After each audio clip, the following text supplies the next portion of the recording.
utusan dari Ta'i. Di antara para utusan ini ada Zaid al-Khail.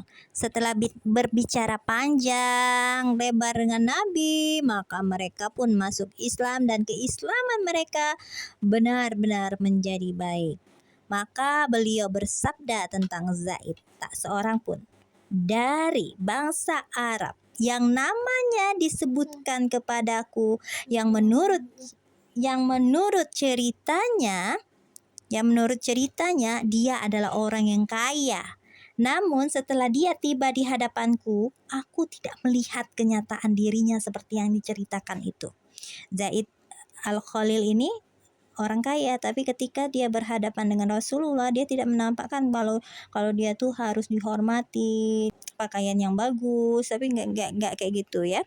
Aku tidak melihat kenyataan dirinya seperti yang diceritakan itu. Selain dari Zaid al-Khail, katanya kayak gitu. Dia tidak membawa apapun yang dimilikinya. Lalu beliau menamakan dirinya dengan julukan Al-Khair. Jadi begitulah para utusan berganti selama 2 tahun datang silih berganti kepada Rasulullah di antara tahun ke-9 dan 10. Ada juga utusan dari penduduk Yaman, Azan Bani Sa'ad al-Huzaim dari Quda'ah. Iya, pakai unta. Kedatangan para utusan secara terus-menerus dan bergiliran ini menunjukkan bahwa dakwah Islam itu sudah bisa diterima. Di negara sini sudah bisa, bukan di negara, kabilah sini bisa menerimanya, daerah sini bisa menerimanya, ya kayak gitu ya. Semua orang Arab melihat ke Madinah dengan pandangan hormat. Tak ada lagi ya penghalang untuk tunduk pada kekuasaan yang ada di Madinah. Madinah berubah menjadi ibu kota Jazirah Arab. Tadi itu kan Mekah kan?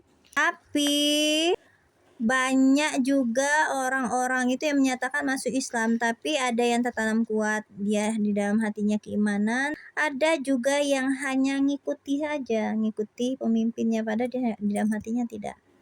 Nah, ya, mereka itu mengadakan persekongkolan, ya. Al-Quran menyebutkan dalam surat At-Taubah, Al-A'rabu asyaddu kufran wa nifaqa wa ajdaru alla ya'lamu hududa ma anzalallah ala rasulih wallahu alimun hakim. Wa minal a'rabi mayattakhidhu ma yunfiqu maghraman wa yatarabbasu bikumud dawair alaihim dairatus saw wallahu sami'un alim.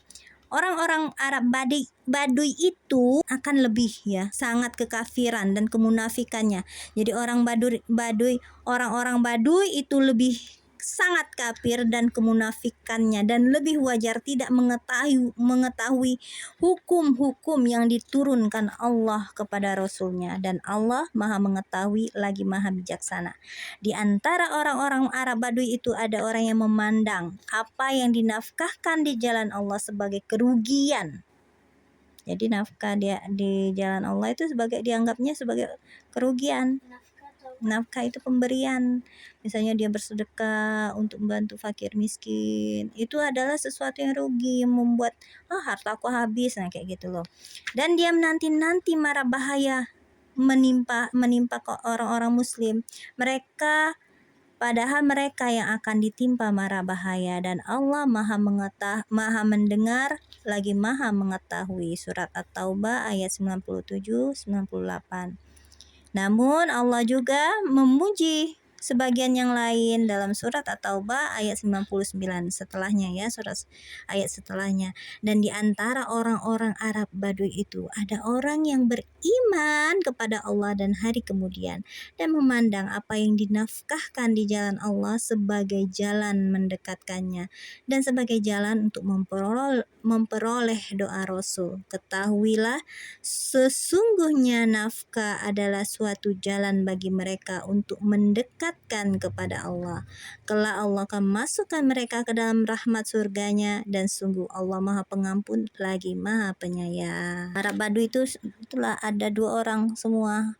Kayak kita orang Palembang ada 2 orang, ada orangnya yang lemah lembut, ada yang kasar, ada yang hatinya baik, ada yang enggak. Kayak gitu juga Arab Baduy. Yang dianggap bagus akhlaknya, caranya dengan orang Islam, itu adalah orang-orang dari Mekah, Madinah, Saqif, dan mayoritas penduduk Yaman dan Bahrain.